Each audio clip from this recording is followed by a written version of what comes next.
I want to talk to you about why Ruben Amorim and Erik ten Hag are the same, but not the same. First of all, want to just explain why. I'm sure some of you already do if you are big fans of the channel and subscribed into the channel. If not, please do hit that subscribe button, give the video a like as well. My voice is hanging on by a thread. If you watched the morning show earlier on today, you'll know exactly what I mean. Go check that out if you want to have a laugh anyway. But yeah, we cut that one short, and tonight is pre-recorded premiere, just to try and bring the sort of usual atmosphere to a evening show here on FUTV. Apologies again that I cannot be live with you tonight, everybody, but I am hanging on by a thread with my voice, and I am just trying to cut down and rest it as much as I possibly can. But I still need to get the news in, which is why I'm talking a little bit quietly to save it in sections. But I can cut out the bits where I actually break down, coughing my guts up, and rid you of all of that pain in this show. I'm trying to keep it as much of a live as I possibly can, which is why I've had this sort of start. But yes, I do want to talk about Erik ten Hag and Ruben Amorim and what the difference is, even though they are the same. And by that I mean Ruben Amorim, he's going through the same problems as Erik ten Hag, but he's attacking it a completely different way. He isn't giving into the player power, which is Manchester United.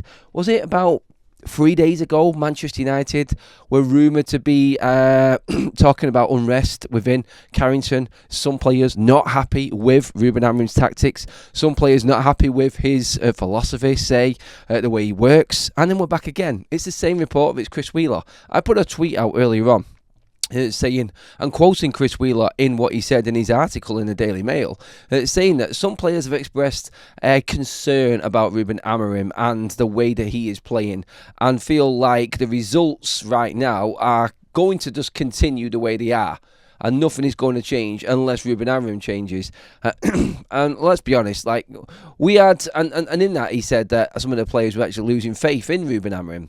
I think my reply to that was, well, a lot of the fan base has lost faith completely in these players already. And that is literally where we're at right now. And we don't care. Carry on doing what you're doing, Ruben. That's what I said in my tweet, and that's where I stand right now. This report from Chris Wheeler again in the Daily Mail, and some players feeling like even when we win games, it feels like it's through more luck and some player individual brilliance rather than tactical genius or formation or system wins as such. That's what they're trying to say. That's what's being leaked out again.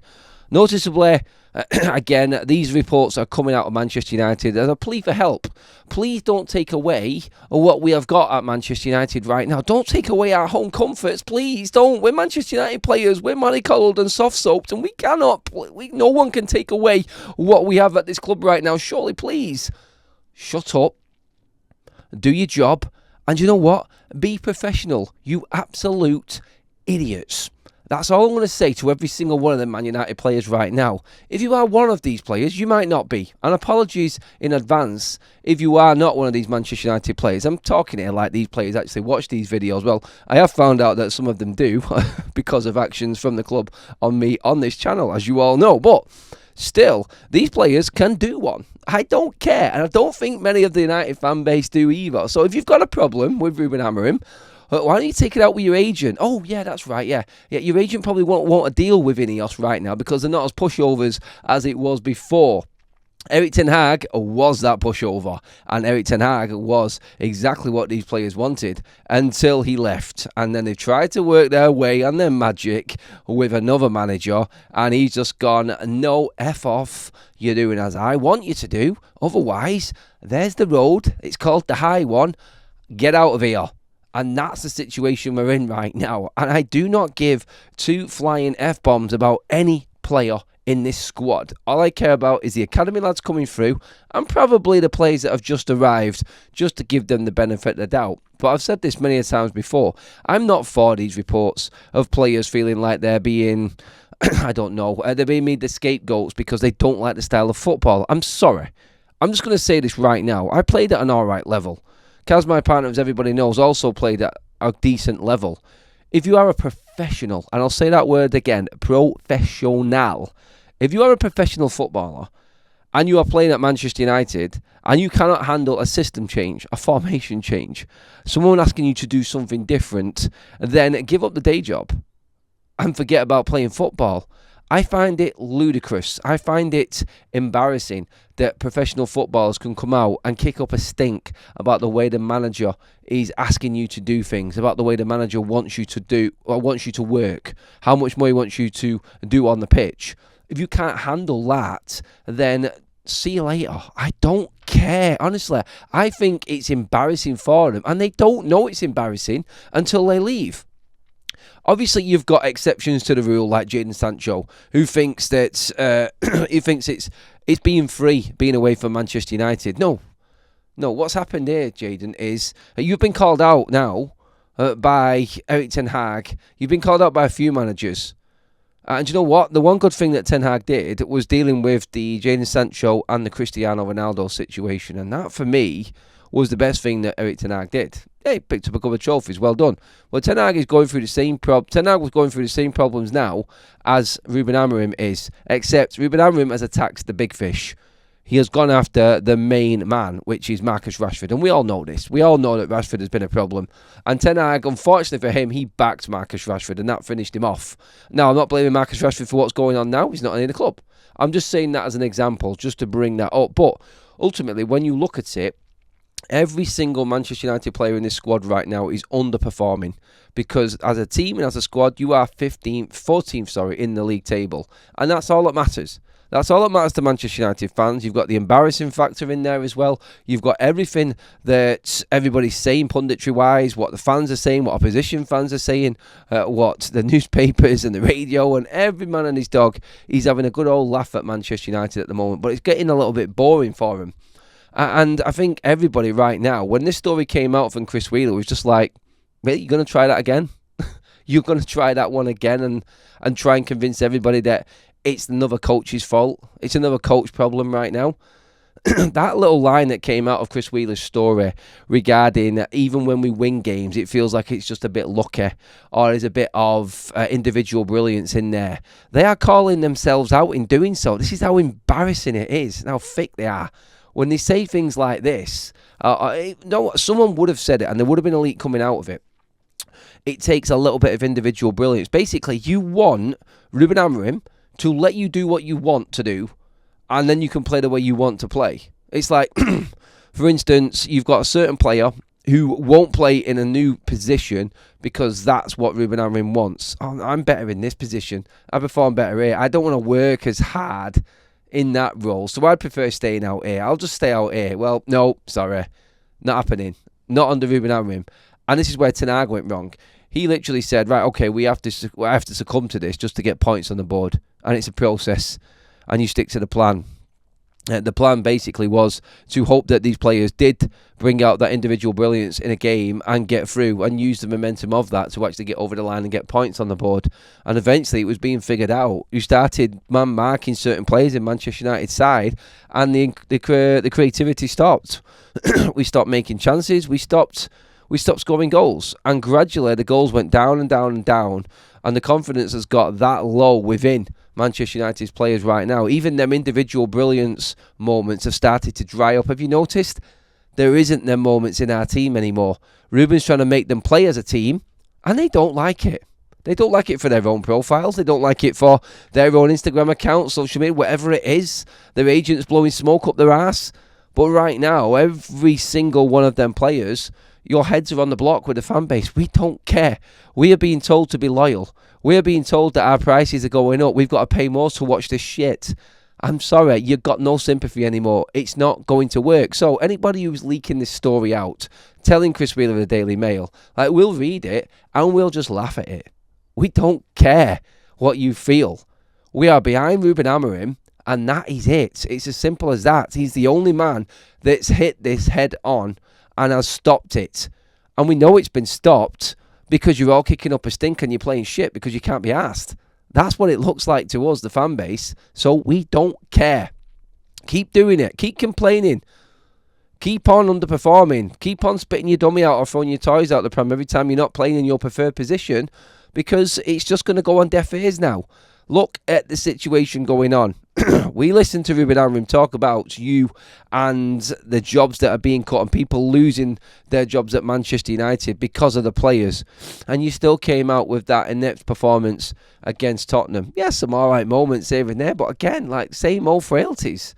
Same old shit. And that, for me, is where we are at right now. As a fan base, it really, really doesn't matter what you say anymore. All we care about is what you do. And that's either performing or walking out the door. And that's the only way you're going to get anywhere else at Manchester United. It's either leaving the club that is, or, like we said, you're going to start performing. You're going to start working for Ruben Amorim. There are players in this team that have done it. Unfortunately for Ruben Amorim, they're the ones that have got injured. I think Mason Mount was putting the work in. I think Harry Maguire was one putting the work in. I don't want to say that Maguire is the right man for Manchester United, and going forward, he is the player that we need at this football club. He's not. He's no future in him. There's none in Bruno Fernandes. I love Bruno Fernandes, but he's not the future of this football club. I like Ahmad. He's happy to work in different positions and adapt to it and work for Ruben Amorim. That's why he's got a contract while Ruben Amorim has been in situ. In fact, Amad Diallo is the biggest bit of business that this club has done since Ruben Amorim took charge. You can forget about the Patrick Dorgu transfer. That's nothing compared to Amad Diallo signing a new contract at Manchester United. Ahmad signing that deal was proof that if you work hard, Ruben Amorim, like he said at the start of his time at Man United, will back you. He will get right behind you, and he will back you to the end until he's fired. He's prepared to get fired before giving up on his morals, giving up on his system, on what he believes in. That's it. So deal with it. And again, just to finish up on this segment of the news going on today, I feel like this right now is exactly where Manchester United should be from what's going on. I really do think that we deserve to be where we are. And that's me not looking at this with red-tinted glasses, thinking we are Manchester United, thinking that we are this massive football club. We are a massive football club in history right now, but we are nothing on that pitch, and we don't deserve to be anywhere else than where we are now in the league. It's as simple as that. Amad Diallo, players like that are the future of this football club, I feel, and some of the academy players coming through. Everybody else, I would not lose sleep, and I've said that many a times, I know. I would not lose sleep if any of these players left this football club tomorrow. Moving on to the next story, and Osimhen. Again, Victor Osimhen. We talked about him this morning as the news breaking out that Manchester United had agreed a deal with Napoli earlier on in January, and the only reason we didn't get him was because he had agreed to that loan deal with Galatasaray and wanted to see the loan deal out. Now, Osimhen, I'm only talking about him again now because Benny McCarthy has been talking again about Manchester United, and this goes down to the recruitment. So I want to back up the situation that we've just been talking about by talking about the recruitment at Manchester United have what we've had over the last decade. I mean, for God's sake, we touched on it a little bit earlier on today, but Rasmus Højlund, how Manchester United went for Rasmus Højlund. So the original plan, according to Benny McCarthy, was that Manchester United were going for Rasmus Højlund and Harry Kane. Harry Kane was the full package, according to Benny McCarthy, and I think a lot of us agreed with it. He was your guarantee goal man. He was. But a decision was made in the end around Manchester United's ownership, around the recruitment team, that he wasn't the future sale, and it would be better with Rasmus Højlund coming into Manchester United as a better package in terms of the longevity and him lasting longer. Now, again, that just shows how crazy we are when it comes to recruitment, how stupid we are in our thinking. How can you not think that Harry Kane is not the right man? The right package for Rasmus Højlund was someone else coming in that he could learn off, and that would be good money. The reason we paid, I don't know why Manchester United paid what we did for Rasmus Højlund. There was nothing in it at all. Why were we going for him in the first place? He'd scored 9 goals at Atalanta. It's a player there that you could say, yeah, he's got a little bit of potential, but it's not your full summer budget. It's not your full summer budget on one player. He wasn't that good a player. We spent as much on Rasmus Højlund as we would have pretty much on Harry Kane. A little bit less. Manchester United were looking at both, according to Benny McCarthy. We should have been going for both. We shouldn't have been buying Andre Onana. That would have been your money for both players. You'd have spent what you'd have spent on Rasmus Højlund and then got for Harry Kane, and then you'd have got Rasmus Højlund for what you spent on Andre Onana. We didn't need to spend the money on Mason Mount. Again, absolute stupidity. And this is where it really went downhill for Eric Ten Hag. And Benny McCarthy pretty much just spitting facts out there about what he thought was the right move for Manchester United. And it was with Harry Kane. But Manchester United decided not to go for that. That was pretty damning on Manchester United's side of things. But in that same summer, Manchester United were also looking at Victor Osimhen. And they didn't go for him. They didn't go for Kane. They went with Rasmus Højlund and spent more money on him.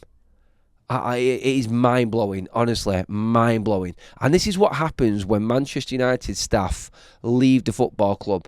This is what happens when they leave and you start to get all of the juicy bits that come out in the news around what was going on at Manchester United. And then, like I said, when someone leaves the football club, then all the stories start to circulate and come out about what was really going on.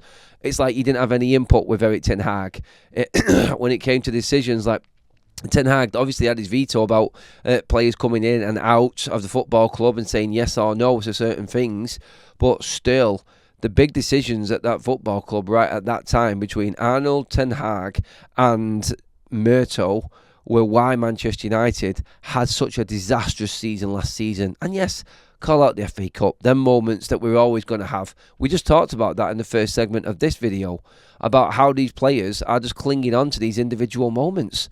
The greedy, selfish, stupid, self-destruct decisions that these players are making right now, instead of being professional, instead of thinking of the team, they're all playing for themselves. And that's how Manchester United have played under Eric Ten Hag.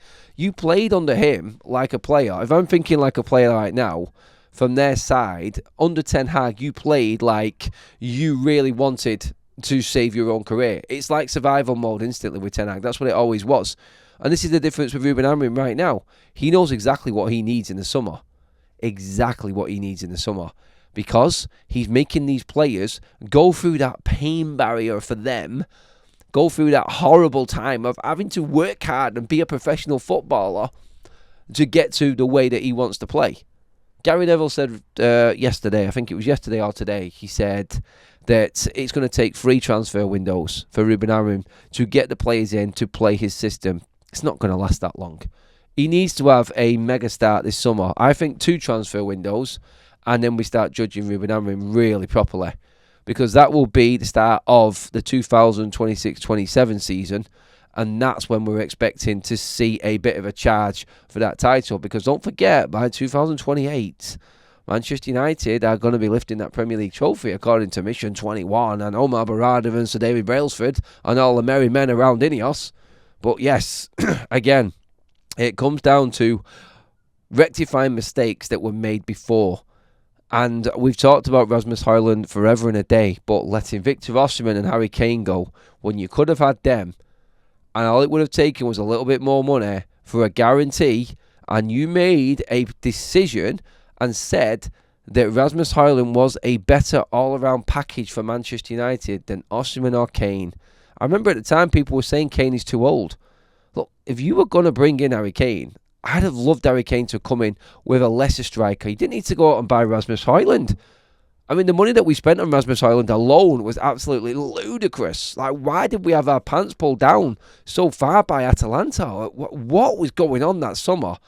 Honestly, I feel like, and it was said in the industry, wasn't it?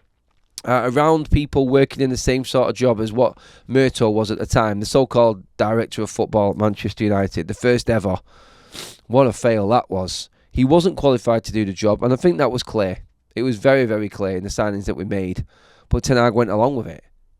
Ten Hag wanted Rasmus Højlund. He was happy to take Mason Mount because he'd seen him. He was happy to take Andre Onana because he'd worked with him before. Honestly, and what happened with Ten Hag at Manchester United with SEG and everything that was going on there, how they were just walking in and out of Carrington like they owned it. This is what the players got used to in the end, and this was the normal environment around Carrington. And to be honest, I'd rather it all completely explode right now the way it is than carry on like that. I really would. That's where we're at. Again, it comes back down to it. These players, and you could say and maybe try and defend them in a way that this is what they're used to, though. No, you're still a professional footballer who is underperforming on the pitch, who is being paid multi-millions. So get over it again. Like, seriously, get over it or get out. It's as simple as that. And it comes into that That statement comes into every single part of what we're talking about on the show tonight. It really does. And it's embarrassing for a lot of them. It really is. Other news as well, what to bring up was the Mason Greenwood. Just to clarify exactly what United would be making on this deal. Now, you've heard the rumours. We talked about it last night as well. That Manchester United do have a 50% sell-on clause for Mason Greenwood. And now Barcelona and PSG are looking, he's valued at approximately 60 million. Now TalkSport came out earlier on today and they were talking about why why Mason Greenwood will be so profitable for Manchester United. Obviously, 100% profit because he's a homegrown player. And of course, they do have that sell-on clause, 50% in fact. But it's 50% on top of the profit of what Marseille bought him for. So 27 million, they take that off 60 million. And what's left, well, you're looking there at pretty much, 33 million?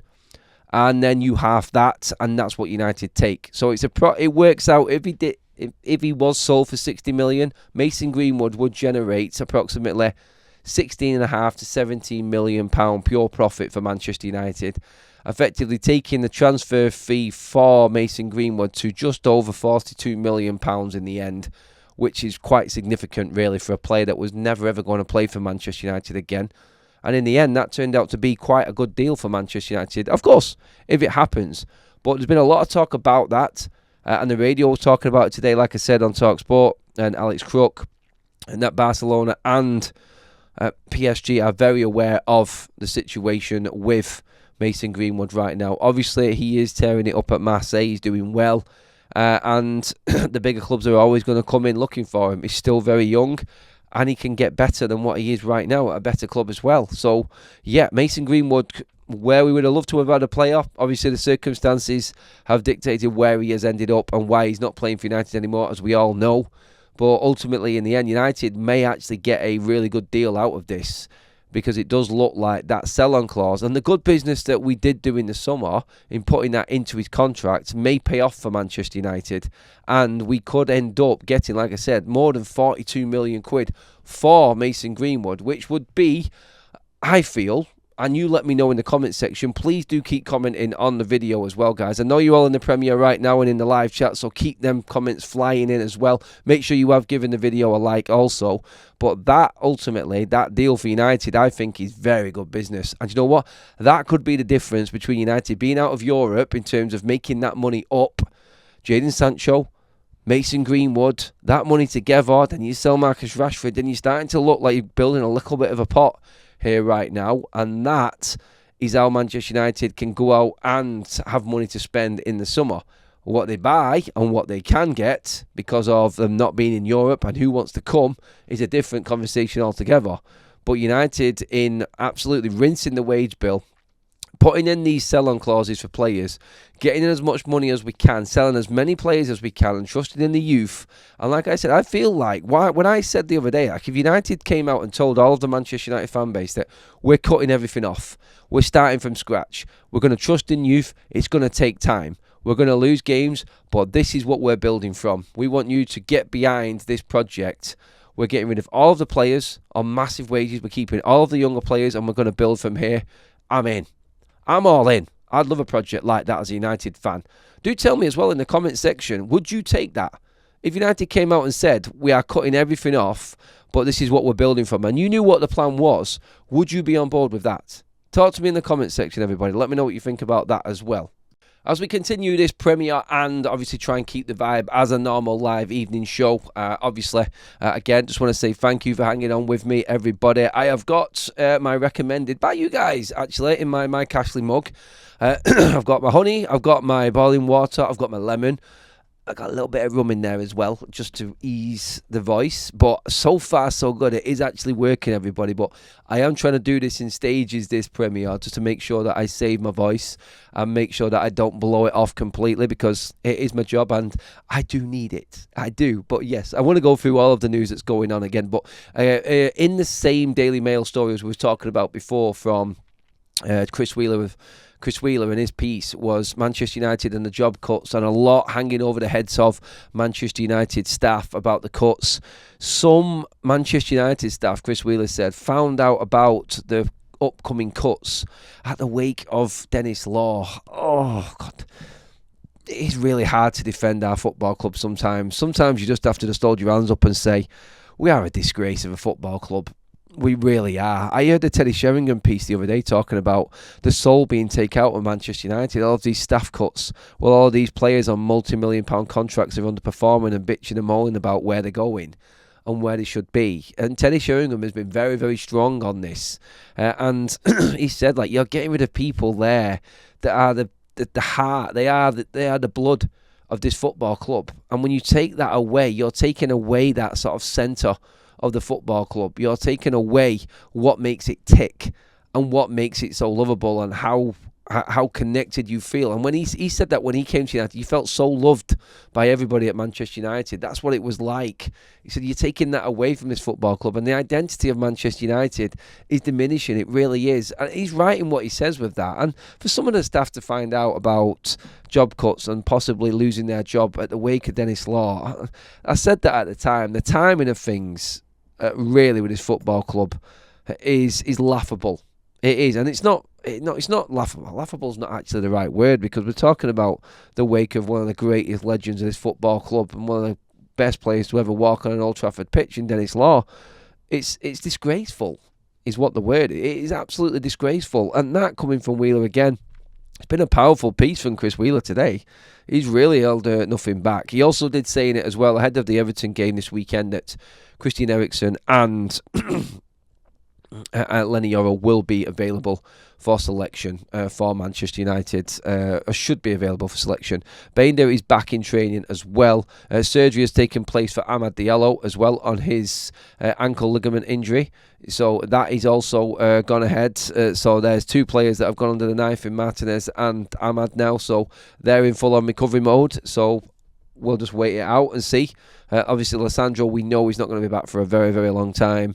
And we are looking at probably a good into the summer for Amad as well.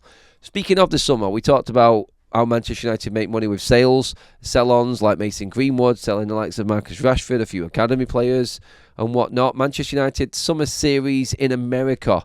Them, Everton, Bournemouth, West Ham are all in communications with the series which is going to go on. This is in conjunction with the Malaysia tour as well, post-season Malaysia tour and now US as well. Manchester United adding extra games to the pre-season schedule. Obviously, there is no World Cup, no Copa America, no European Championship for the first time in years. So no international football or commitments this season for this pre-season for Manchester United players or any players. And so all the clubs are taking advantage. This is set to make Manchester United just under 8 million. So again, another revenue stream. We are literally busting the balls of these players. I could say that after everything I've said. They are bitching and moaning about running hard at the moment. And it's too much football. I get there's too much football when you're actually running and busting a gut. But these United players are not for me. So where on one side you could argue that this is completely killing the players and it's worthless, you could also argue at the same time that they need to do it because we are so cash strapped and we are underperforming so much. So this is going to give United probably about another 8 million. It's been reported from Adam Crafton in The Athletic. So extra games for Manchester United this summer. So more to watch effectively. But again, it is just all about making money right now for Manchester United. That is it. That's all it is. So, going through everything. If you are just joining us on the Premier, get involved in the live chat, everybody. Thank you again. Make sure you keep your likes coming in. Make sure you have subscribed to Forever United TV as well. We talked about the player power issue at United again.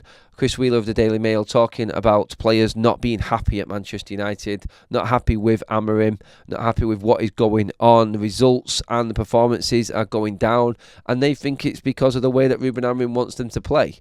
They don't feel like there is anything in this system that's making them play better, or even when they've won games, it's because of what Ruben Amorim has done. It's because of them doing things on their own back and making wins. These players will not listen. These players have been the problem for Ten Hag. They've been the problem for they've been the problem for Ruben Amorim. Problem for Ole Gunnar Solskjaer, Jose Mourinho.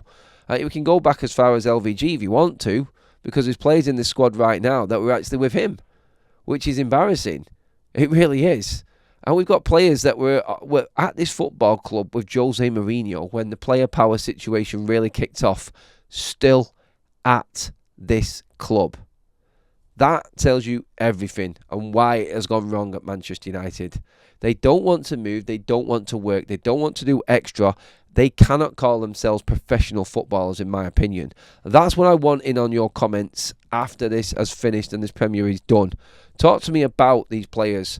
Can they actually call themselves professionals if they are constantly coming out? Look, I did a video probably about a year ago talking, and I brought up different newspaper articles from years gone by.